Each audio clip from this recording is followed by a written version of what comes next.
30% of the workforce in Malaysia is in some form of gig work. 70% do this for supplementary income, not as their core income. And this really makes sense because the biggest challenge in Malaysia is actually underemployment. Do you think the government is really trying to grow this industry? From what I have seen, right?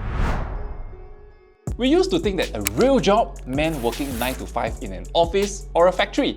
But today, things are so different. The gig economy is booming and people are making a living by driving for Grab, freelancing for Fiverr, or even renting out rooms on Airbnb. These jobs have turned into billion-dollar businesses. It's safe to say that the gig economy has gone mainstream. Here in Malaysia, more people are choosing gig work to make extra money and have more control over their time. But with Budget 2025, the government says they are pushing for more technology and economic growth. So the big question is the gig economy really part of the plan, or is the focus still on the traditional sectors like construction and factories? One thing that's worrying, freelancers and gig workers aren't getting the new minimum wage of 1,700 ringgit. Plus, new taxes could make gig work even harder. With unstable income, gig workers might end up paying more. Let's just say it could make gig jobs less attractive. Is the government truly supporting gig workers, or they are being left out? Today, I'm talking to the founder of Mereka, Rashwin, a company that's helping people in the gig economy. We'll explore how Mereka plans to grow in this new industry. This is so different.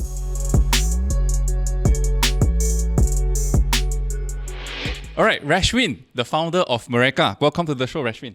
Thank you, Frankie. Hi. To be honest, right, I haven't heard of the company until I found out that you guys are doing some corporate exercise with Pitch In, right? Yes. Which is a crowd equity funding platform. Maybe you can start by sharing with us what is Mereka and what does it do? So, Mereka comes from the origin of the Malay word Mereka, which is they, them, Okay. as well as the verb mereka, to create. Reka, yeah. Reka, design to design. We started off back in 2017 and we started off looking at digital skilling, STEM content, and we've grown over the years. As of today, Mereka is a talent development ecosystem.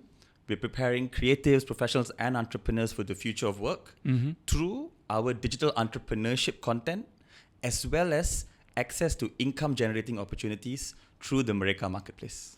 Right. So this sounds a bit like the US platform called Fiverr, right? Yep, Upwork, Fiverr, Right. freelancer.com. Okay. So it's the same. What is the unique selling point of Mereka? Awesome. I love that we jump into this right away. So essentially, right, this is not new. This is a relatively established talent model out there.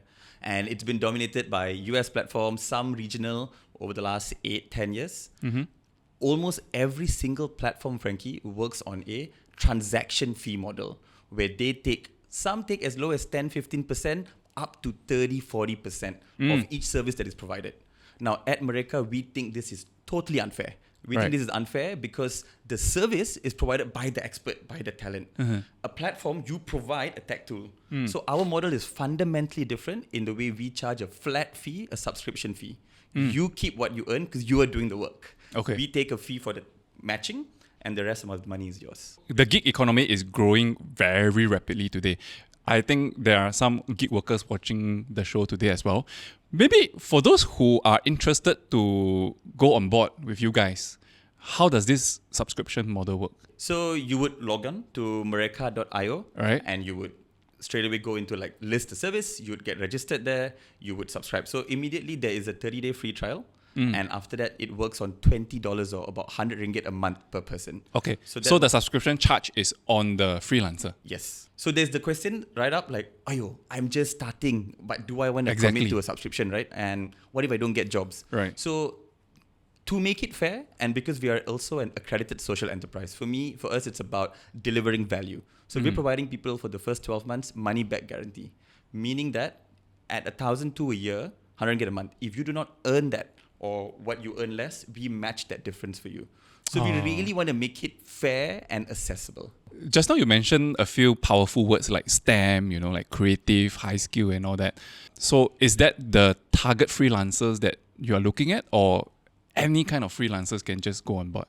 So typically on the Mereka platform, it's high-skilled workers.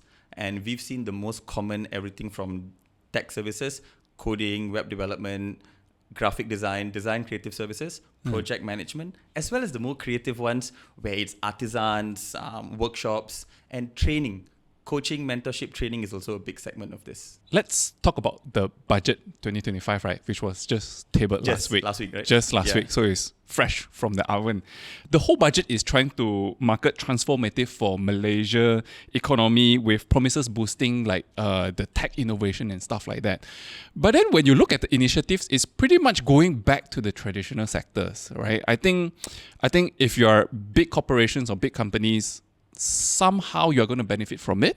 But looking at the gig economy, which is growing rapidly, I mean, today, if you drive on the road, you can see a lot of gig workers out there. Is it just talks, or do you think the government is really trying to grow this industry, the gig economy? I think, as you mentioned, Frankie, a lot of the focus typically ends up on traditional sectors. Right. Services, manufacturing, construction, all of that.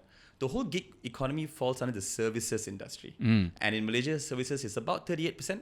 So it's quite big. And that's everything from financial services, IT services, project management services, right? Within that, the gig sector is industry agnostic. So I think it makes it quite hard for the government to particularly champion that industry per se, or that sector per se, because it's across different industries. But I think they've done quite well in looking at the protection needed for gig workers. Protection for gig workers. Now, this is something that I didn't realize from the budget. If you're working for an employer, one of the initiative is that from February next year onwards, your minimum wage is going to increase from 1,005 to 1,007. But for gig workers, your income is very unstable, right? Yep. People engage you for your service, you get paid. If not, no money. So where is this protection coming from? Okay, so let's just look at the budget from a bit of a macro stand, right? So a government, to influence any sector, typically has a few levers. Regulation to drive it to a particular way, taxes to incentivize or disincentivize, as well as then providing catalytical funding, certain kind of grants or what to spur things. So in the gig economy, what we've seen is at the front end, which is the gig companies, the digital economy companies, what they've launched is a few additional investment funds. So Khazanah has a new fund now, 300 million. It's called Fund of Funds, to be paired with global VCs to invest more. QAP has a new fund called 200 million called Dana Perintis. These things do exist, and I'm not sure about the utilization of it, but it's definitely something we are looking to tap into. We've started some chats with Dana Impact, also under Khazanah, to look at our Series A next year. So that's one thing at the front end to support the tech companies. At the tail end is the labor itself, the supply of that itself, right? And with gig work, you're right, Frankie, because you are mencarum sendiri, right? So you are basically on your own. So what they've allowed is now they've provided support for EPF for SOXO, and you can self-charum, you can self-contribute for EPF. So first is EPF to allow this to happen. This happened last year. The government now is supporting people up to 500 ringgit a year, or 20%. So if you contribute 5,000 to EPF, 20% of that is 1K, they would cap it at 500 ringgit to support you. So it's still pretty much up to the individual whether they want to do that to protect their own financial needs, right? So that's a big challenge, right? For a gig economy person. Correct. It's essentially you need to also have solid and sound personal finance knowledge, because essentially there is no one planning this for you, and the government, I don't think, can mandate it. Right. But allowing it to happen is a good start. Well, the way you say, like, as though Mereka has a platform for people to learn. One of the most popular modules is actually personal finance. I actually ran that module, and it's really just demystifying everything from savings, investments, insurance, right? So it's a really beginner level. If you are starting a freelancing career, how do you start making sure that you're protecting yourself? You know, when you provide service to your customers, obviously will invoice your clients and all that, right? Let's say this gig worker is so big that annual revenue is more than 500,000. Yeah. Right. Then therefore, this person would need to charge a SST. Would Mereka support them in terms of all these enterprises services, like corporate services and all that? Or are they still on their own? And typically they just go on the platform to just look for jobs. So for the most part, Frankie, most of them haven't hit 500,000 per annum, right? Which is actually quite significant. If they're getting there, that's awesome, right? Most are below that threshold. And when they get to that threshold, actually, we've got a method where they can register as a company as well. Right. And then, yes, they will. Oh, so you have the service to help them to register themselves. So we have a Teams package, which is $40 a month. That's at 200 ringgit a month. But for now, the largest chunk is individuals. So it's a one-stop center for gig workers, right? Or gig agencies, because the progression typically is you're doing this alone, you're bidding alone, and then you realize that actually to get bigger jobs, it's 2-3 people or maybe even 5-6 people. So that's when we allow teams to also register. You know, one of the key reasons why this gig economy appears, right, or emerge, right, is because people are just tired about their day-to-day 9 to 5 employment. You work so much, at the end of the day, it's up to the management courtesy to pay you what they think is fair. And sometimes it's not fair. So therefore, they always think that, hey, if I do this with my own effort and my own time, I'm going to get even more. But the drawback would be, now I'm on my own. There's no kind protection or support for me at this point in time. Maybe in the future budget there will be. But right now, there isn't any. But I recently heard about this initiative. It's like Kita Jaga Kita kind of initiative where you guys, the gig economy people, they're trying to come up with a Geek Commission. Yes. Right. Can you share a little bit about this? Is it something like the Securities Commission where it is part of the government agency? It's going to regulate everybody. Yeah, regulate the people, you know? Yeah. From what I have seen, right, there isn't so much details on what the Gig Economy Commission will look like. Essentially, the mandate has been to really go deep into the protection of gig workers. And as you mentioned earlier, right, trying to set how to pair the income to make sure it's minimum and above. But typically, so let's take a step back, right, Frankie, and look at what is the gig economy, like sort of sector and size. So according to World Bank and EPF data, about 28-30% of the workforce in Malaysia is in some form of gig work. Okay? That's quite a lot. That's quite significant. That's 4 million people, right? Now, 4 million, this is everything, from plantation workers, construction workers who are day jobs, right? Event crew, project crew. That's a big chunk. My Digital has gone deeper to categorize what is platform-based or online-based gig work. So that comes down to 1.12 million people. Now, in this 1.12 million people is all of those who get work through online platforms. Within that, there's 2 categories, location-based and non-location-based. What does that mean? Okay, so location-based is essentially you provide your service very distinct to a parameter. So basically, essentially P-hailing, E-hailing. All of the Grab work, Foodpanda work is location-centric. That forms 68% of the 1.12 million people. 32% is non-location centric, essentially meaning that I can provide this project service for someone sitting in Penang, someone for a company out of Bali, anywhere. That's 32%. That's about 350k people, which is 2% of the labor workforce, which is relatively sizable, but obviously not as a core driver, right? And here's the fun part. Of that 350k people, about 70% do this for supplementary income, not as their core income. So gig work, what we are seeing, right, is actually still not really a full-time viable career for many. Only 30% make it full-time. For 70%, it's additional income. And this really makes sense because the biggest challenge in Malaysia is actually underemployment. So it's working super hard, but still not making enough to live a high-quality life. So gig work is really solving that gap to bridge higher income whilst having some security. You spoke about underemployment. There's also this issue whereby many people on the road, they are doing e-hailing, P-hailing, but many of them, they are university grad, right? And they are not doing what they're supposed to do. They ended up in the gig economy. How sustainable do you think this will be? Or do you think that at the end of the day, Mereka is something that can help them to go back to their passion, for example? Yeah. So this is a real challenge. This is a huge challenge, and I'm quite certain the Geek Commission is actually meant to sort of tackle this. So the high-skilled gig work, right, or the non-location gig work, that's relatively clear-cut because you have a full-time job, you're doing this after work on the weekends, right? It's really earning that extra 2, 3, 4, 10k a month, depending. On the P-hailing side, that one is quite challenging because that really solves an immediate need. I mean, I'm quoting anecdotal here, you can earn between 3 to 5k on these platforms, but that is the cap, right?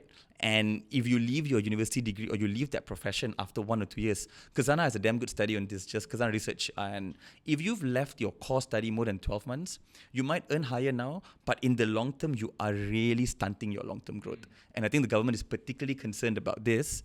At Mereka, we would see, so through providing access to skilling, we want to see how skilled workers can move from e-hailing, P-hailing into the high-skilled work. Oh, okay. Yeah. So currently, what is the biggest industry that you are serving, Mereka is serving? So typically, we service SMEs, right? And SMEs, why? Because they have a much more agile talent management hiring. So for a corporate to hire freelancers, right, can be quite complex. Might as well just become full-time. Correct. And also like just the whole onboarding and just the way to pay is quite complex. SMEs much more agile, and because their workforce needs can fluctuate quite a bit, right? Freelancing works quite well for them. We see mostly is people in the creative industry, companies in the creative sector, companies in the project management sector, companies who are delivering different type of services, tech services, creative services, to be our main consumers of the talent. So if I were to put Mereka in a corporate context, right? So the whole country is the company. And then Mereka is like the HR department of the country, right? So as the HR of the company, I like the way right? you put that, yeah. Right. So as the HR of the company, which is the country, I think one of the key responsibility is upskilling, right? I think government has some good initiative there. I think they come up with 7.5 billion ringgit allocation of budget to do TVET, stuff like that. How not is it going to help you, the HR department? Oh man, this is a gap. This is totally a gap, right? Because at the whole skilling sector, there is the government mandated like universities, TVET, that's a lot of budget, right? That's still the driver of skilling or education pathways. And then if you're within a company, you are under the ambit of HRD Corp. If you're a freelancer, you got no HR making these plans for you. So you are essentially the full steward of your own career. And that is where we see a lot of freelancers kind of struggle, feel a bit lonely. So at Mereka, we've made our academy content fully available. There's about 40 to 80 hours worth of courses, depending on what is your interest for our freelancers. And that is typically payable for B2C segment, but for our free subscribers, it's fully free. And we will be continuing to add that to support them. But essentially, we can nudge, but the freelancer has to be the one who takes it up, right? Yeah. But what I've seen though, right, frankly, very interesting, because you are at the cusp of talking to what customers and clients want, freelancers tend to be also very proactive in upskilling, because basically they need to learn a skill to deliver a job, and that affects livelihood right away. You're not, even basically, for example, let's take AI, right? If I talk to a client today, I'm a freelancer, right? And they're like, hey, I want you to make this video. Can you use this AI tool for me? If I say I can't do it, I will look for someone else. Yeah, I don't get the job, right? Yeah. You would typically say, hey, give me a day, I can figure this out. I'll come back to you tomorrow and tell you what it'll cost. And they would learn that skill. So I think freelancers are super proactive because it is market driven all the way. Yeah. Actually, it's all about the mindset of the people, right? When it comes to this. You were saying there's 1.1 million people in the high skill gig. Online based. Yeah, online based stuff. High skill is about 350k people. Okay, all right. So at the end of the day, you are doing a business and your market size is only that 350,000, 1.1 million people. Isn't that too small for you to scale? So our primary markets is obviously Malaysia, because where we started. We have been doing skilling work in Indonesia for the last 4 years. Or Indonesia, Yeah. okay. So Indonesia has been our natural next progression, and we've got our Mereka, like social media pages, our community base there. We worked at Microsoft extensively for AI skilling in Indonesia. And that will be the next big market. So for us, frankly, like we're targeting specifically 50,000 people in the region, right? To form a close-knit pool of talent that can deliver projects, but also collaborate between each other.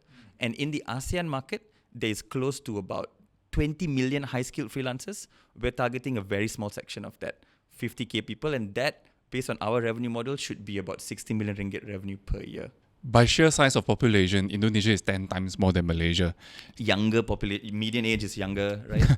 Right. Can you share with us a little bit of your strategy of how you're going to penetrate the market? Indonesia is a very local-centric market, right? Bahasa Indonesia is the primary driver. Although people speak fluent English, Bahasa Indonesia is the primary lingua franca de facto language. So we've got some content already in Bahasa Indonesia. We'll have to add a lot more of that. We've got a strong learner community. We need to build bigger on the business side of the community. It's been helpful that there's already good awareness of e-hailing, digital economy work in Indonesia. They've laid the groundwork, right?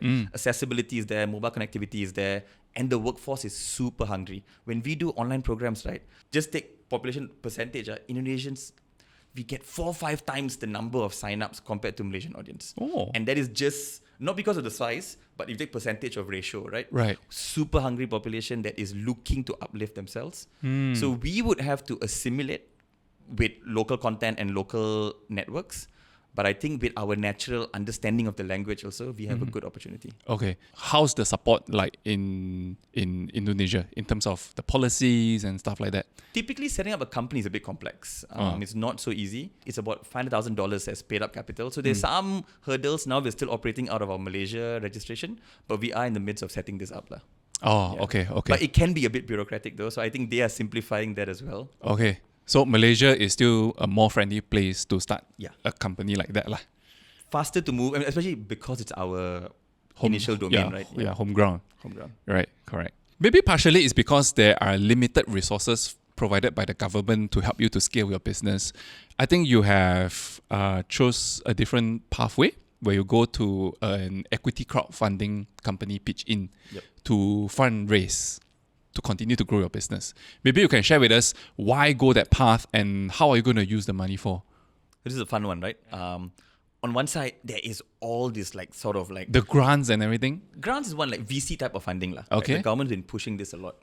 VC funding, I think, typically has tapered off in terms of how aggressive they are, and they're really looking for much more stable companies. We really fit that criteria because we are now 7 years in, we've got steady revenue, we are also profitable. But we're also a social enterprise, right? So I didn't like the conversation as much because some of them still put this 5-10x return within a few years.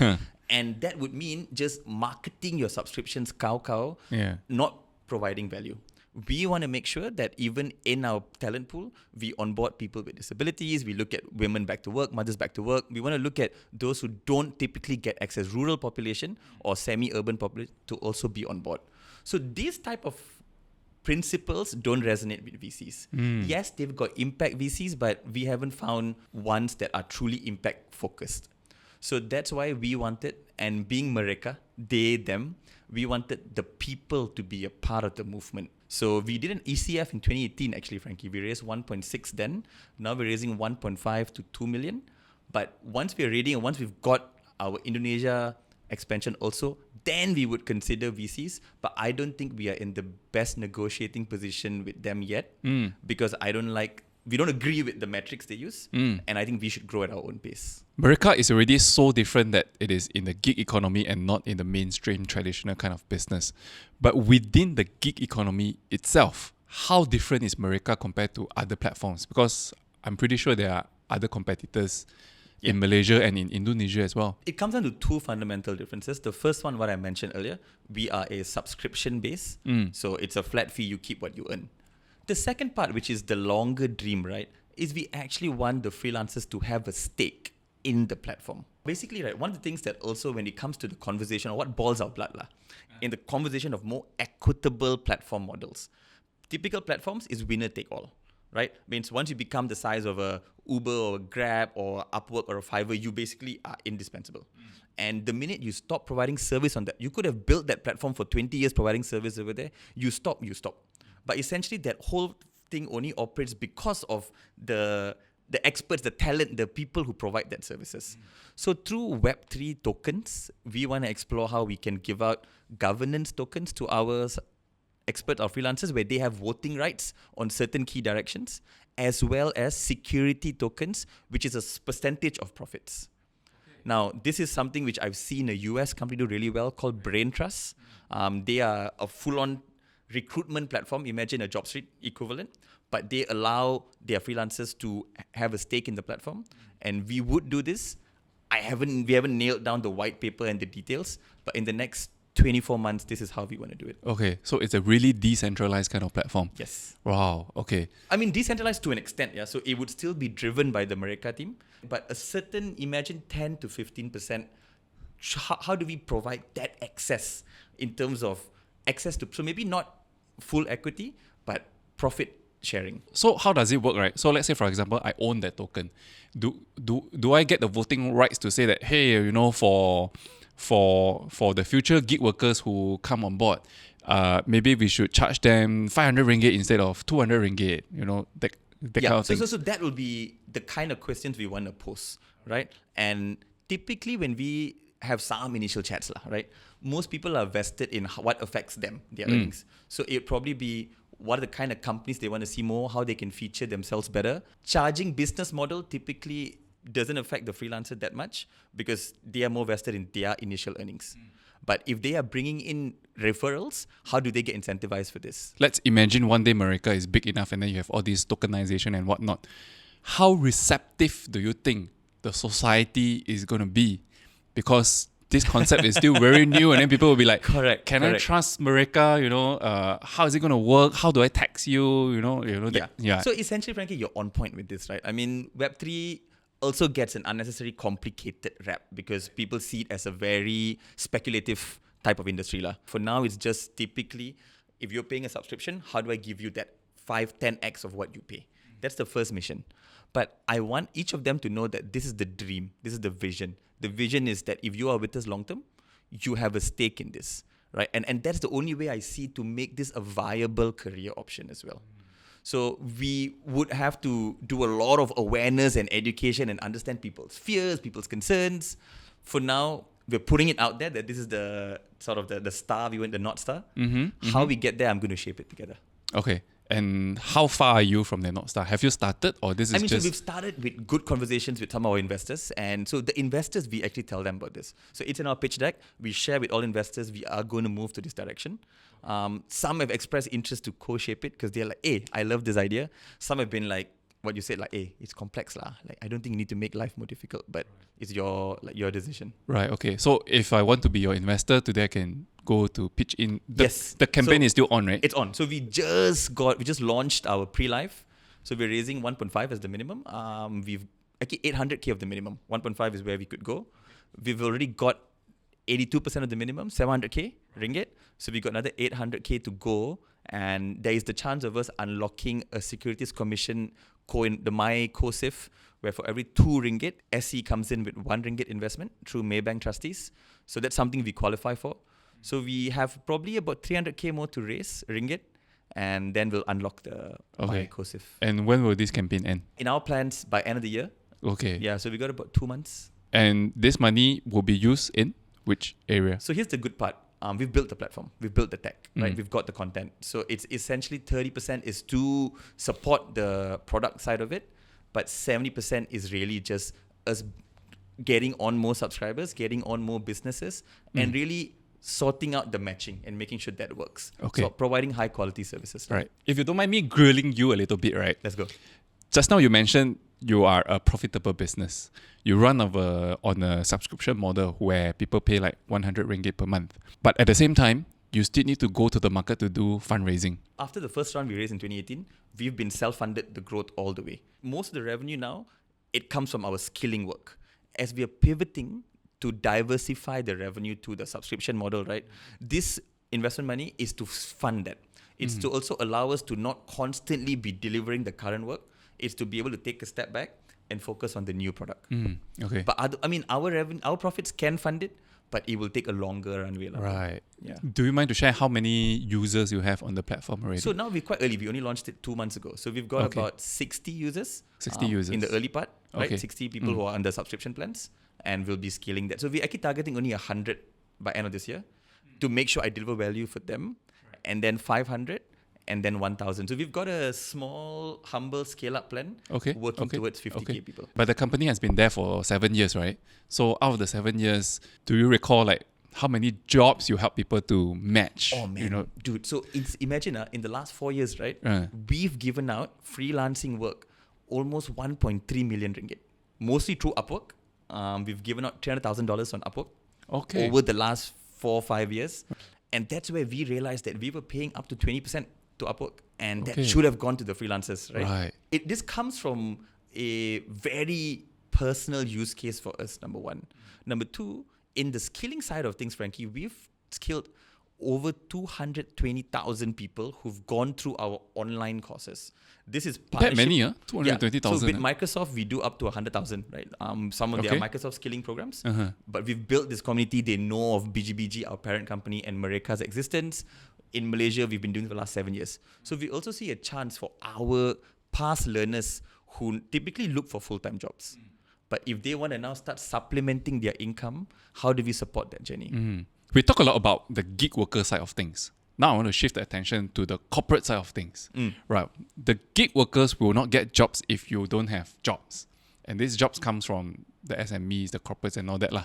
So do you have like a long-term relationship with all these, what do you call them, vendors to consistently farm up or looking for people to work for them?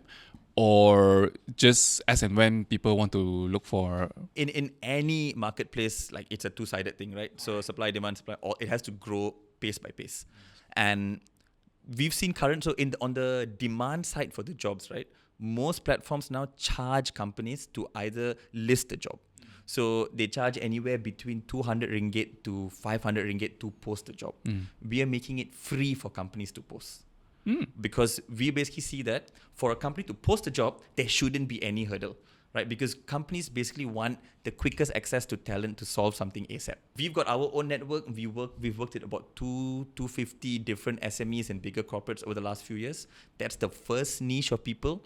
In the first month of the job board, we got 28k ringgit worth of jobs listed. Oh, yeah. Okay. So that's something which we see, and because we've made literally no barrier to entry for companies to list jobs, there is an upside to upsell that though. So if a company wants us to source for them the talent, do some negotiation, get them 3 bids, then we could charge an upsell. But essentially, if you want to just post a gig work, you need someone next week, free of charge to post. Oh. So we have 28k worth of jobs currently, and then given out in the first given month. out to the 60 people that you currently have. That time was only 20, so the first 20, well, about 12 of them. Yeah. Oh wow! So if you do a simple math, 2k, yeah, 2.5, yeah, correct. We must make sure each person earns. If they're paying 1,200 a year, bro, they need to earn 5-10x minimum, right, in a year. How do you see the market currently? Is the market booming, or are we slowly entering recession right now? Booming. So as such, I think your business will continue to grow, right? Yes, but it's cautious booming. Okay. Have you got a plan B if, let's say, the economy is not doing very well, we are going to a recession, nobody can get jobs and all that because you are relying on gig workers and the companies to give up jobs? What would be the plan if we go into such situation? So I said cautious booming because macro-wise, numbers are good for Malaysia and the region, especially ASEAN lah. Developed economies are actually getting into recession or stuttering. There is war. There is a lot of uncertainty happening. There's also the tech disruption with AI that companies are a bit nervous. They don't know how to participate in this. But macro indicators for Malaysia, foreign direct investment, domestic consumption is looking good, right? Economics always have a lagging indicator. Right? What you see, big numbers, people don't feel just right. We kind of felt that in 2022, 2023, where numbers were good, GDP is growing 4 to 4.5%, but people don't feel that, right? Yep. Inflation is still eating into each person. Touch wood, I'm seeing very prudent fiscal management from the government, right? So the government is mindful of how to cut the deficit, and that puts us in a stable, as an economy, in a safe path going forward. In the event Malaysia suffers a recession or again, we're all quite interconnected, right? We would basically then just have to scale down the expenses on the tech dev and the outreach and just focus on the core business of skilling. Oh, okay. Yeah. So that's something which we do really well. Right. And so right now that is about 95% of the revenue. Right. We want the subscriptions to start diversifying that where it becomes 60-70%. If the recession comes in or it's a slow market, we would stick to the current business model. I have a feeling that if there is going to be a recession, your business is going to do even better. Because fingers crossed, because of the need to upskill and the need to re-adapt, right? Correct. Not just adapt lah. And retrenchment. Retrenchment means, if I need to feed my family, I need to go look for gig works to do while I go and look for employment, right? So I tell you what's scary, right? That no one can put a finger on is the impact of AI. And on one side, it's very exciting, productivity increase, right? Everyone can tell you how it's made something they do faster, better. But most companies actually don't really know how it's going to impact them. The way, just internally at Mereka, right?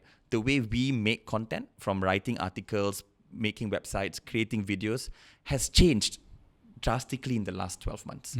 From AI just helping us with the scripts and brainstorming, to now essentially script brainstorming, some human intervention with certain snippets, AI generating the video to a large extent, and then human edit. So the workflow has changed. And I think most companies haven't envisioned how will the workflow... Everyone knows AI can help. AI is going to make things faster, better to an extent. But how does it change the SOP of the company? No one has fully grasped yet. And that's where on one side we see agile talent very exciting because you might not... And labor is sticky, right, in economics. So hiring full-time, that might change. So how to get someone for 3 months, how to get someone on 20 hours a week, 8 hours a week is where we see an exciting place as companies try to figure out what is the change in AI for their business. Yeah, this is where I feel the gig workers are at the forefront of the workforce, right? That is why they're so different from the traditional workers like us who are employed in a company, right? We are a bit lagging, bro. Correct. Right? Because we lag on our client and we wait, and then there's the whole thing. They are basically at the cusp of what people need. Yeah, because in a company, you basically work with the whole team, but as a gig worker, you're on your own. Correct. So therefore, you need to rely on all these tech. But the My Digital study said that gig workers report 70% satisfaction for their work life, and non-gig workers report only 62% report satisfaction. Oh, I can imagine that. So yeah, on one side, we assume it's more stressful, right? Because you are fully in charge, you need to navigate this. But on the other side, I think because of that flexibility and freedom, there is some joy. They've integrated their work life into their personal life. Correct. That's So they it. have no qualms working on a weekend or at night because they know that they can also have that whole morning free, right? Yeah. Well, nice chatting with you, Rashwin. And I hope really that going forward, the policy will be more friendly towards the gig economy. You know, everyone will get some sort of protection from it, and everybody prosper together. And I hope the very best to Mereka on your fundraising exercise. Definitely. Thank you. All right, thanks.